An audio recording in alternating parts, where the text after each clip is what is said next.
올해에 참 덥다 올해만큼 더운 해는 없었던 것 같은 기억이 있어요. 그 더위를 아주 잘 견뎌내고 이겨낸 여러분들을 축복합니다. 그 더위를 이겼으니 추위가 오는 것도 역시 능히 이길 줄로 믿습니다. 우리의 삶의 여정 속에서 어떤 그 고비마다 이기는 자가 결국은 삶을 승리하는 자가 되어지는 것을 우리는 잘 볼 수 있어요. 근데 단순히 견뎌내고 이기는 정도가 아니라 이제는 우리에겐 한 가지가 더 필요한데 그게 뭔가 하면 그것을 기회로 삼을 줄 아는 거랍니다. 기회로 삼는 자가 결국은 뭔가 새로운 그러한 어떤 시대를 만들게 되어지고 그 시대 속에서 자기에게 있는 모든 영향력을 가지고 이제 많은 사람들에게 유익하는 자까지 되어질 수 있다 하는 겁니다. 그래서 우리는 어떠한 상황들마다 그것이 아주 극적으로 너무 힘들고 고통스러운 순간이라고 여겨지면 그것을 어떻게 기회로 반전시킬 것인가에 관심이 있어야 합니다. 이걸 어떻게 참아내고 견뎌내고 어떻게 잘 넘길까라고 하는 사람은 그 수준에서 점점 어려움이 다가오면서 조금씩 내려앉아서 결국은 아무것도 할 수 없는 자기 혼자 추스리기도 힘든 존재가 되어질 것이. 근데 그것이 아니라 오히려 반전하는 기회로 삼아서 조금이라도 한 발짝이라도 더 올라갈 수 있고 내디딜 수 있다고 하면 그것이 또한 기회가 될 수 있을 것이다 하는 거죠. 올 여름 더위가 내년이 오면 작년에 이만큼 더웠으니까 이런 준비를 하고 마음으로부터 그리고 또한 이렇게 더위를 내가 잘 넘기는 그러한 지혜를 만들어야 되겠다라고 생각해서 대처하는 이는 내년에 더 더워진다고 할지라도 그것이 두려움이 될 수는 없을 거예요. 어떤 분이 저에게 SNS에서 이런 글을 하나 보내줬어요. 3가지 좋은 버릇 그러고서 보내줬는데 의미가 있어서 제가 좀 전달해 드리면, 인생을 바꾸고 싶다면 3가지 버릇을 바꿔라, 그렇게 이제 시작되어졌어요. 첫째는 마음 버릇으로부터 부정적인 생각을 버리고 항상 긍정적인 생각을 하라 하는 거죠. 이건 어떻게 보면 우리의 생각의 기본입니다. 무슨 생각에 꽂히느냐에 따라서 그 사람의 표정은 달라져요. 그리고 결국은 태도도 삶의 방향이 거기로 향할 수밖에 없어요. 우리는 어떻게 하든 내 안에 말씀이 있다고 하면 이 말씀은 생명력이 있거든요.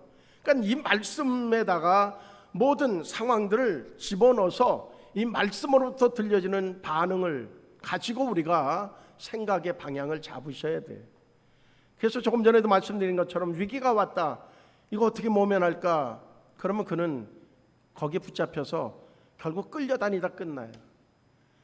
그게 아니라 이것이 나에게 뭔가 어떤 유익함을 줘서 이것을 어떻게 내가 반전으로 바꿔서 그래서 정말 오히려 유익하게 만들까라고 하는 그런 관점으로 보면 길이 보여질 수 있다고 하는 거죠.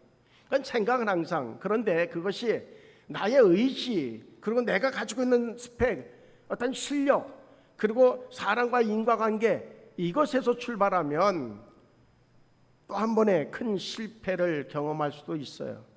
왜 그런가 하면 사람의 능력은 한계가 있기 때문에 그래요. 그런데 그것이 아니라 하나님의 말씀으로부터 출발되어지면 우리는 무한정으로 그 상황을 바꿀 수 있는 그런 에너지가 거기서부터 우리를 향해 온다고 하는 거죠. 그렇다고 하면 우리의 마음은 부정적일 수가 없어요. 언제나 긍정적일 수밖에 없죠. 왜? 주님이 함께 하시면, 주님이 능력 주시면, 주님께서 계획하셨으면 이라고 하는 거예요. 요즘에 저도 한 가지의 어떤 상황을 놓고 여러 가지 어떤 그 생각의 폭을 넓혀가고 있어요. 나 어제 어떤 회의를 통해서 한 분과 대화를 쭉 하다가 제가 결정적으로 하나 이거다라고 잡은 생각이 있어요. 뭔가 그것이 점점 계획화되어지면 발표할 겁니다. 계획화되어지면, 그런데 어제 아주 중요한 팁을 얻었어요. 우리가 늘 생각하는 것이지만 누구와 대화하느냐라고 하는 건 늘 그래서 중요합니다. 믿음의 사람들과 함께하라고 하는 말씀을 바울이 하는 이유는 다른 데 있는 것이 아니라 믿음의 사람과 함께할 때 거기엔 믿음의 사람인 거예요. 그 사람하고 대화를 하면 죽을 일로다가 말을 시작했는데 나중에 보면 살리는 말로 돌아오게 되어져 있어요. 왜? 그게 믿음의 능력이거든요. 그러니까 어떤 정말 이 문제를 가지고 누구와 한번 상의해야 되겠다라고 생각할 때 대상을 잘 찾으셔야 돼요. 세상 사람과 찾으면 결국 세상의 어떤 이치 그리고 그때 상황의 분석 그거 가지고 결론 내리고 끝나요. 근데 믿음의 사람과 대화하면 전혀 예상하지 못했던 그런 상황으로 내 이야기를 받고 그리고 반전시켜서 돌려보내 준다는 거죠. 그래서 누구와 대화할 것이냐라고 하는 건 언제나 중요합니다. 목사인 저하고 대화하면 좋은 일이 많을 거예요. 세상 사람들과 대화하는 것하고는 다를 거예요. 친구 누구와 그리고 삶의 경륜이 많은 사람과 대화하는 것하고는 전혀 다를 거예요. 두 번째 바꿔야 될 것이 있다는 거죠. 말버릇을 바꾸라는 거예요. 비난과 불평을 일삼던 말버릇, 칭찬과 감사의 입버릇으로 바꾸라는 거죠. 중요합니다. 내게 들어온 것은 비난과 불평일 수 있어요.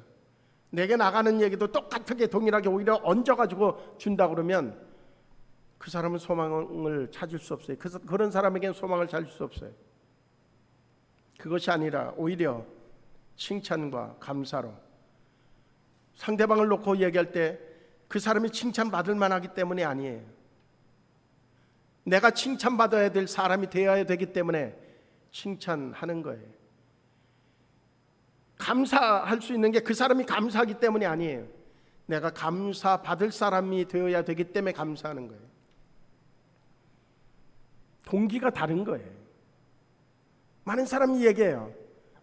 그 사람은 절대로 칭찬해서 될 사람이 아니고 감사거리가 없는 사람입니다. 그 사람은 나에게 비수를 꽂은 사람입니다. 비수를 꽂았기 때문에 비수 2개를 꽂은들 그 사람에게 아무런 의미가 없어요. 오히려 나에게만 마음에 상처 흔적이 많아질 뿐이에요. 세 번째 바꿔야 될 것이 있어요. 그건 뭐냐면 몸버릇이라는 거죠. 그 중에 하나를 얘기해요. 얼굴의 표정입니다. 찌푸린 얼굴보다는 활짝 웃는 사람이 보기 좋아요. 모르겠어요. 며칠 전에 회의가 있어서 갔는데 가면 원래 저는 그게 자연스러워요. 왜 늘 그러니까. 그런데 어느 분이 그래요. 목사님은 늘 웃는 모습이 좋다는 거예요. 교회를 선택한다고 하면 목사님 교회를 선택하겠대. 근데 선택은 아직 안 했어요. 그게 중에 선택하면 좋겠어. 말만이 아니라. 그래서 다음번에 만날 땐 그러려고 그래요. 오늘은 어때요? 아, 좋아요. 그런데 교회를 아직 선택 못했어요? 그럼 선택하세요. 그러려고 그래요. 이제부터는 한 1년 정도 만나온 분들이기 때문에 이제부터 1년을 더 만나, 기간이 2년이니까 1년 동안은 제가 방향 전환을 하려고 합니다. 방향 전환은 뭘로? 예수 믿어야 되는 전도의 방향으로 돌리려고 합니다. 지금까지는 좋은 이미지, 늘 그저 괜찮은 이미지. 그렇다고 하면 이제는 뭔가 그 목적이 있잖아요. 목사가 목적이 아무것도 다른 건 없어요. 한 영혼이라도 예수 믿고 구원받아서 그들도 하나님의 복을 누리는 자의 삶을 살면 그것이 최고이죠. 그래서 그렇게 바꾸려고 그래요. 근데 여러분들에게도 역시 권합니다. 찌푸린 얼굴 어느 누구도 좋아하지 않아요. 사랑하는 자녀들도 엄마 아빠가 찌푸린 얼굴 그걸 보고서는 우리 엄마 사랑스러워, 그런 자녀들은 입싱크일 뿐이지 절대 그렇지 않아요. 그런데 옛날에 그런 얘기 있잖아요. 제사상에 올라가는 돼지 머리도요, 웃는 돼지가 비싸요. 하물며 사람은 어떻겠느냐 하는 거죠. 오늘 이 본문의 말씀을 이제 읽으면서 제가 지난주에 따름 그 회복의 여정이라고 하는 오지영이라고 하는 분이 쓴 책을 이제 읽었는데, 거기에 보면 그 부타이틀이 뭘로 되어 있는가 하면 예수님의 구원이 머문 복음서의 11장면, 그래서 11가지의 어떤 본문을 가지고 쭉 나열한 부분들을 읽게 됐어요. 그 부분 중에 한 부분이 바로 오늘 본문의 내용입니다. 오늘 본문은 우리가 읽으면서도 두 가지의 장면을 볼 수 있어요. 한 사람, 그 사람은 주인공은 누군가 하면 귀신 들려서 어떠한 이유인지 모르지만 18해 동안에 그저 온 몸이 막 구부러져 가지고 펴지 못하는 그러한 병을 가진 여인이 등장을 해요. 그런데 참 놀라운, 그러고서 우리의 마음속에 도전이 되는 부분이 있어요. 이 여인이 지금 어디에 있는가 하면 한 회당에 있어요. 그날 그곳에 예수님도 계셨고 예수님이 그곳에서 말씀을 가르치고 계셔요. 그런데 이 여인은 그곳에 지금 와 있다고 하는 거죠. 우리에게 이것이 무슨 도전을 주는가 하면, 어쩌면 이 여인은 18년 동안 그 질병으로 인해서 와주는 얼마나 많은 고통이 있겠어요. 허리를 펴지 못하고 그저 거의 땅만 바라보고 살아야 되는, 그런데 그 정도 되면 온몸이 뭐 통증으로 견딜 수 없는 그런 상황이 되어졌을 것이 분명합니다. 그리고 그 여인이 올 때마다 사람들이 반갑게 맞아주기보다는 어쩌면 꼬부러진 사람, 뭐 어떻게 저 사람 귀신에 들렸대, 뭐 별 얘기가 뒤에서 들려지는 소리의 전부일 수 있습니다. 그럼에도 불구하고 이 여인은 나중에 보면 무슨 말씀 예수님이 하시는가 하면 아브라함의 자손이라고 하는, 아브라함의 딸이라고 하는 말씀을 16절에 해주고 있거든요. 그는 믿음을 가지고 있다고 하는 얘기를 그렇게 표현했을 거예요.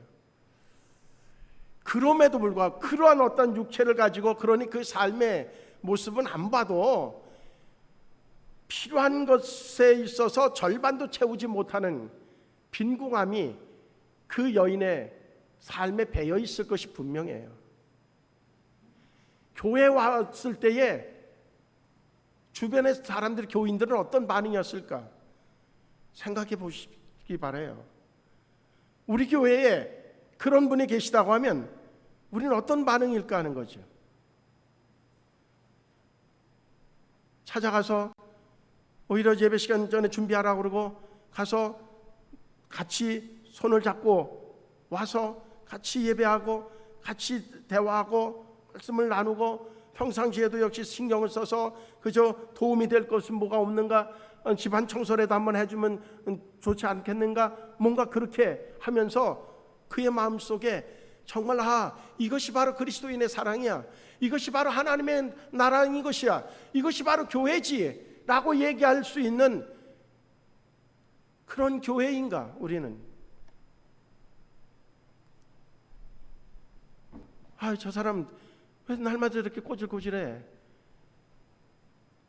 저기서 애초에 조금 그렇게 몸이 그럴 때 의도적으로 해도 좀 어깨를 펴고 어떻게 해서든 저기서 노력해보지 왜 저렇게 할까? 우리는 늘 생각해야 되는 게 뭔가 하면, 왜 저 사람 저렇게뿐이 못하지? 근데 그 당사자는 죽을 힘을 다해서 하는 거예요. 엄밀하게 보면. 옆에서 저기에서 제가 막 호흡이 안 될 때 옆에서 사람들이 그럴 거 아니에요. 숨을 그러면 깊이 한번 세봐요. 뭐 별 얘기를 다 할 거예요. 별 얘기를 다 해도 그것이 귀에 안 들어와요. 왜? 나는 지금 그 얘기하는 것보다 몇 갑절 더 죽을 힘을 다하고 있기 때문에. 그런데도 안 되기 때문에 그 상황인 거죠. 그런데요, 이 여인은 그럼에도 불구하고 예배 자리에 있다고 하는 거예요. 우리는 조금만 핑계거리만 있어도 예배를 빠지잖아요. 여러분들이 예배 빠지는 거에 대해서 제가 질책하는 게 아니에요. 이 여인하고 비교해 볼 때, 이 여인은 그럼에도 불구하고 갈 곳이 교회뿐이 없다고 여길 수도 있어요. 한편으로는 세상에 거 다 소용없다. 정말로 주님 앞에 나오는 거 이것 말고 나에게 할 수 있는 게 없다. 그래서 나올 수도 있어요. 그런데 주변의 시각은 그렇지 않아요. 그 사람이 좀 가까이 오면 그런 상황에서 깨끗이 옷도 좀 깔아입고 그리고 목욕도 좀 해가면서 그러면 얼마나 좋겠어요. 근데 그것도 역시 귀찮을 거예요. 18년 동안 아파서 힘들어 있어봐요. 씻는 것도 귀찮을 거예요. 그러니 냄새는 안 나겠냐 말이죠. 근데 그 여인이 그런 것 저런 거 사람들의 이야기에 그저 다 그 얘기를 듣고 그리고 상처가 덕지덕지 앉았을 거예요. 마음에는. 그래도 그 여인은 한 가지만 버리지 않고 있다고 하는 사실이거든요. 안식일에 회당을 찾아 나와 예배하는 것을 포기하지 않고 있었어요.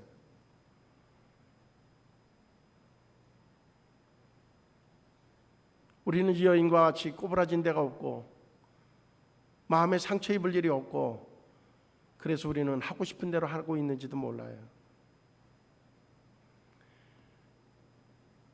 그런데 그 광경을 누구는 보고 있는가 하면 예수님은 그 여인의 마음을 보고 계셨다고 하는 거예요. 예수님이 그 여인에게 다가오죠. 올 때 주변 사람들은 지금 말씀에 집중하고 있는데 그 예수님이 말씀을 전하다가 그 여인을 향해 갈 때 사람들의 시각은 다 그쪽으로 몰렸을 것이 분명하죠. 그때에 어떤 사람들은 그렇게 얘기할지 몰라요. 저 사람 또 와가지고 예배 분위기 망치게 예배 방해하고 있다고. 그럴 수 있을 거예요. 그런데 그런 얘기는요, 조그맣게 한다고 해도요, 그 여인에겐 다 들려요. 묘하죠? 묘하게 들려요. 누군가가 무심코 던진 얘기가 들으라고 던진 얘기는 아닌 듯 하지만 그런데 그 사람에겐 들려져요. 그래서 조심해야 돼요. 이 여인은 이게 뭔 일인가 그럴 거예요. 왜 말씀을 전하다 가르치다가 예수님이 자기 앞에 오실까? 근데 예수님이 뭐라고 던지는가 하면 그 꼬부라진 허리는 펴져라 뭐 이렇게 하신 게 아니에요. 뭐라고 말씀하시는가 하면 그 여인을 향해서 이렇게 얘기해요. 네가 네 병에서 놓였다. 그렇게 말씀해요. 네가 네 병에서 놓였다는 거예요. 그런데 그 다음에 이어진 안수하셔요. 여자가 곧 펴고 하나님께 영광을 돌리는지라 그렇게 말씀하고 있거든요. 이 장면을 이렇게 보면서 안수했다고 하는 것의 의미는 뭘까? 이런 의미가 아닐까 하는 거죠. 예수님이 그 여인을 향해서 네가 네 병에서 놓였다라고 말씀하시고 그 여인을 가서 안아준 게 안수로 표현되어진 게 아닐까 하는 거죠. 그 예수님이 오셔서 그 여인의 몸을 안아줬을 때에 그 여인의 마음은 지금까지 있었던 마음에 덕지덕지 앉았던 그 상처가 순식간에 싹 물 빠져나가듯이 빠져나가는 은혜의 경험은 하지 않았겠는가? 왜? 지금까지 어느 누구도 자기에게 그렇게 따스한 마음을 가지고 그리고 그 사랑의 마음을 가지고 이렇게 껴안아준 이가 없었기 때문에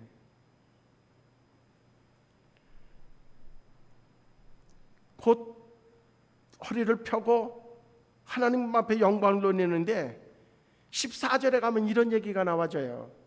참 안타까운 거죠. 회당장이 예수께서 안식일에 병 고치시는 것을 분내어 무리에게 이르되 일할 날이 엿새가 되었으나 그 동안에 와서 고침을 받을 것이요 안식일에는 하지 말 것이니라 하거늘. 그렇게 얘기해요. 정의라고 하는 것, 그리고 율법에 매인 자들의, 우리도 역시 가끔 그런 모습일 때가 있지 않겠는가 하는 거예요.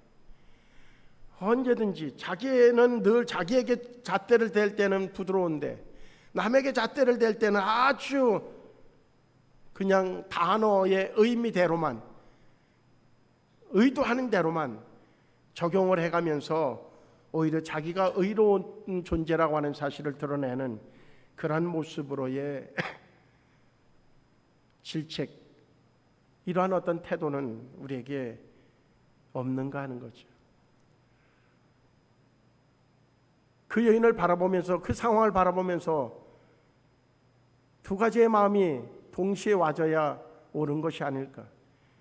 그 여인을 바라볼 때마다 와지는 긍휼의 마음과, 그리고 그 여인이 하나님의 놀라운 능력으로 펴지고 그리고 병으로부터 노임받았을 때에 그 여인의 기쁨과 동일한 기쁨은 아니랄지라도 정말로 흥분되어질 만큼 박수를 쳐가면서 할렐루야를 찬양하고 그 여인의 손을 붙잡고 그저 뛰어가면서 기뻐할 수 있는 그런 마음은 최소한 가지고 있어야 되지 않을까 하는 거죠. 그 상황에서 또 삐뚤어진 눈을 바라보면서 예수님을 향해서 지금이 어떤 날인데, 안식일인데 아무것도 하지 말라고 한 날인데 지금 저 여인의 병을 고치다니, 일한다니, 이게 말이 되는가. 그 회당장은 그 여인은 그렇게 계속 살았으면 좋겠다는 마음이 평상시에 있었던 것은 아닌가 하는 거죠. 어떻게 그런 마음을 가질 수 있어요? 라고 얘기할 수 있잖아요. 근데 이 회당장하고 우리가 별 차이가 없어요. 어떤 의도인지 아십니까? 친한 사이에도요, 그 사람이 나보다 조금이라도 나은 부분이 있어지는 것을 원치 않는 게 솔직한 우리의 심정이라. 저는요 가끔 어떤 분을 만나는가 하면 정말로 자기에게 어떤 일이, 좋은 일이 있는 것보다도 나에게 어떤 일이 있다고 얘기를 하면 그걸 너무너무나 기뻐하는 거예요. 근데 이렇게 제가 속마음을 다 볼 수는 없지만 진심이 담겨 있어요. 근데 어느 한순간만이 아니라 늘 그런 마음을 가지고 있는 분이 있어요. 그런데 대부분 그렇지 않다는 거예요. 우리가 이 본문을 보면서 회당장, 아이고 회당장까지 갖고 나쁜 놈이네, 나쁜 놈이죠. 이런 놈이 회당장이 되면 안 되죠. 이런 놈이 목사가 돼도 안 되고요. 그래요. 그러면 우리는 어떠냐는 거예요. 그런 놈이 집사 돼도 돼요? 그런 놈이 권사 돼도 돼요? 안 되지. 자꾸 놈만 찾아서 죄송한데, 근데 그 다음은 욕이 되기 때문에 그래. 놈은 아주 애칭이 될 수 있는데, 그 다음 얘기는 욕이 되기 때문에. 회당장이라고 하면 오히려 자기 일보다도 더 기뻐 뛰어야 될 거예요. 설사 예수님이 안식일을 어겼다 할지라도 예수님이 그를 향해서 얘기해요. 너는 한 가지는 아는데 한 가지는 모른다. 안식일에도 내 집안에 소나 그런 가축을 이제 굶기느냐? 그것들 저기서 먹이 놓고 풀어서 그래서 먹게 하지 않느냐? 하물며 아브라함의 딸인 하나님의 자녀가 지금 병들어서, 그것도 귀신에 붙잡혀서 고통을 받고 있는 저 딸을 고치는 것이 일이냐? 오히려 안식일에 해야 될 일이지. 우리는 해석을 자기 본위로 할 때가 많아요. 어떤 사람의 태도에 있어서도 또한 좋은 일이 있건 나쁜 일이 있건 그것에 대해서도 자기 본위에서 판단하고 말할 때가 있다는 거예요. 그거는 상대방에게 큰 상처를 줄 수도 있어요. 오늘 본문을 그래서 보면서 무슨 생각을 했는가 하면 나는 어떤 관점을 가진 사람인가 하는 부분이죠. 우리의 마음속에 꼭 있어야 되는 마음이 있습니다. 그건 다른 것이 아니라 긍휼의 마음. 정말로 누구를 대하든 간에 긍휼의 마음. 상대방의 영혼을 불쌍히 여기고 상대방의 영혼을 소중하게 여기는 그러한 마음을 가져야 된다고 하는 거죠. 여기서 꼬부라졌다고 하는 표현은 헬라어로 쉰킵토라고 하는 단어를 써요. 쉰킵토라고 하는 단어는 양쪽이 모두 완전하게 앞으로 숙여진 상태. 그러니까 어떻게 보면 가끔 지나다 보면 허리가 굽어가지고선 정말 허리를 못 피는 그렇게 연세 드신 분들을 보죠. 근데 그 상황이 아닌 거예요. 이 여인의 상태는 너무나 정말 회생 불가능한 그러한 모습이죠. 그때에 이제 그 여자를 향해서 예수님께서 그렇게 얘기하죠. 12절에 보면 여자여 그렇게 얘기해요. 예수께서 보시고 불러 이르시되 여자여 내가 내 병에서 놓였다 하시고 그렇게 말씀해요. 여기서 여자여라고 하는 단어의 의미는 그냥 일상적인 그리고 또 조금 하대하는 그러한 언어가 아니에요. 헬라어로는 귀나이라고 하는 단어예요. 귀나이라고 하는 단어는 예수님 시대에 아주 고귀한 여자를 부를 때에 정중하게 사용하는 혹격이 바로 호칭이 이 여자여라고 하는 귀나이라고 하는 단어예요. 예수님은 이 여인을 그렇게 일상적인 그리고 또한 고생으로 찌들어가지고 그래서 아무렇게나 대해도 되는 그런 여인으로 보지 않고 있다고 하는 거예요. 이것이 바로 우리가 누군가를 대해야 되는 그런 시각인 거예요. 소중하게 대하는 그 대함이 그 상대방도 나를 소중하게 대한다고 하는 것 우리는 깊이 새겨야 될 줄로 믿습니다. 그래서 이 단어가 어디에 또 사용되는가 하면 요한복음 2장 4절 또한 19장 26절에서 예수님의 어머니에 대한 마리아에 대한 호칭을 물 때에 또 저기서 그 19장에도 보면 여자여 그렇게 표현되잖아요. 아니 저기서 우리나라 상식으로 보면 일반적인 언어의 상식으로 보면 아니 자기 엄마한테 무슨 여자여야 그럴 수 있어요. 그게 아니라 귀나이라고 하는 단어를 사용하는 것은 정말로 고귀한 여자를 부를 때 정중하게 사용하는 혹격이에요. 저도 이 단어를 마음으로는 귀나이라고 하는 단어를 쓰면서 집에서 가끔 써요. 상대방은 못 느낄 것 같아서 오늘 설명해 드리는 거예요. 귀나이라고 하는 단어.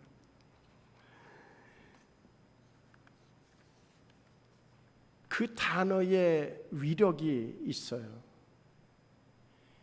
이 여인에게 어찌 보면 이 여인은 18년 동안 그 고통을 받고 있고 그래서 지금까지 살아온 삶의 여적이 있어서 사람들이 막 불러도 그것이 이제는 상처가 되질 않아요. 근데 지금 예수님이 가르치시면서 그러다가 가까이 오시면서 여자여 부르는데 귀나이라고 하는 단어를 쓰면서 자기를 부를 때 이 여인은 그 순간 마음이 무너졌을 거예요. 무너졌을 게 분명해요. 우리는 호칭 하나를 통해서도 상대방의 마음을 살 수 있다고 하는 거죠. 우리는 그래서 피해의식에 쩌들 필요도 없고 뭔가 정말로 이제는 끝났다라고 생각할 이유도 없고 우리에겐 있어야 될 자리, 예배의 자리 이곳에 있을 때에 주님께서 부르시고 그리고 해방의 메시지를 던져요. 이제 내가 내 병에서 너였다라고 하는 말씀, 그 해방의 메시지가 우리에게 오늘 이 시간에도 어떤 분에게는 들려질 줄로 믿습니다.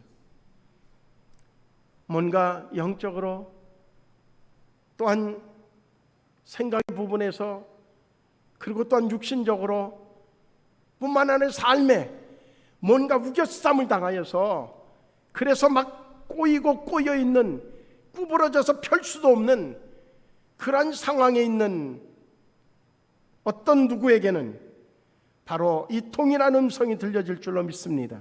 내가 내 병에서 너였다. 내가 내 병에서 너였다. 이 음성이 심령에 들려져서 그래서 우리가 일어설 수 있는 은혜의 역사가 일어나기를 주의 이름으로 축복합니다. 등을 펴라고 하는 말씀은 여자가 그래서 그 등이 펴졌다고 하는 의미는 회복을 의미합니다. 놓였다고 하는 것은 치료를 의미하고 회복을 의미해주고 있다고 하는 것.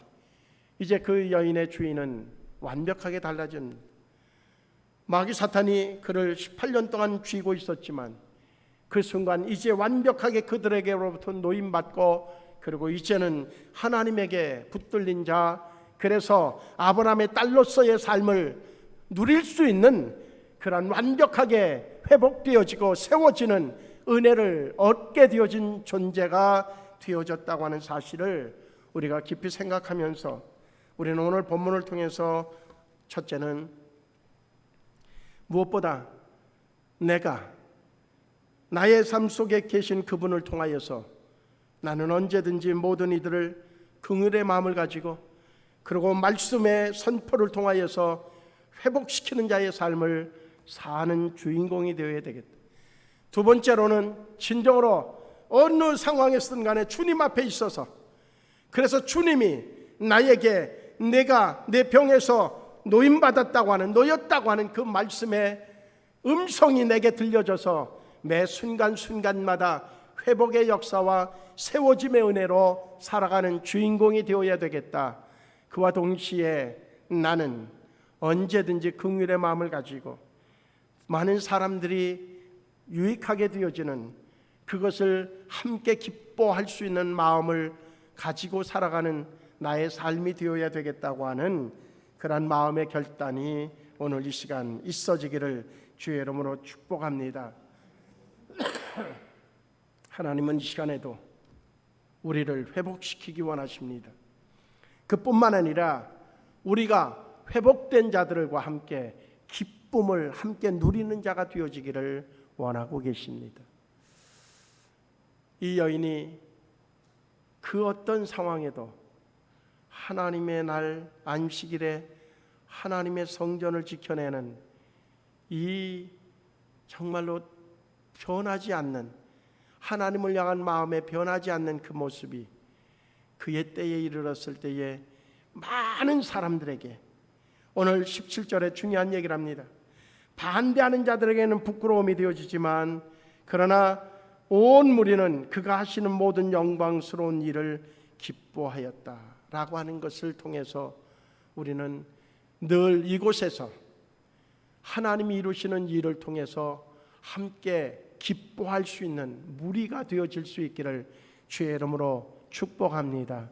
언제나 이 자리를 지킬 수 있는 그러한 믿음의 그 견고함이 있는 성도가 되어지기를 또한 한편으로는 축복하면서 오늘도 역시 우리에게 향하신 주의 음성은 내가 내 병에서 놓였다고 하는 음성이요, 또한 그분이 안아주시는 그러한 안수가 오늘 이 시간 모두 각자에게 다 동일하게 이루어질 수 있기를 주의 이름으로 축복합니다.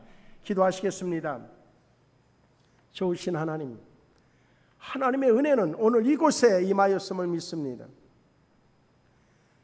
세상 사람들이 보는 눈과 다르게 예수님은 그 여인을 아주 귀하고 소중한 여인으로 보셨던 것처럼 그 예수님은 우리도 역시 그렇게 소중하게 보시고 이 시간에 우리 편을 향해 오고 계신 줄로 믿습니다. 우리에게 말씀하시는 줄로 믿습니다. 그 음성을 듣고 마음의 모든 그러한 아픔도 또 권고함도 무거운 짐도 다 내려놓게 하시고 이제 다시 회복되어져서 하나님의 영광을 위하여 쓰임받는 자들 되게 하여 주시옵소서. 예수님의 이름으로 기도하옵나이다. 아멘.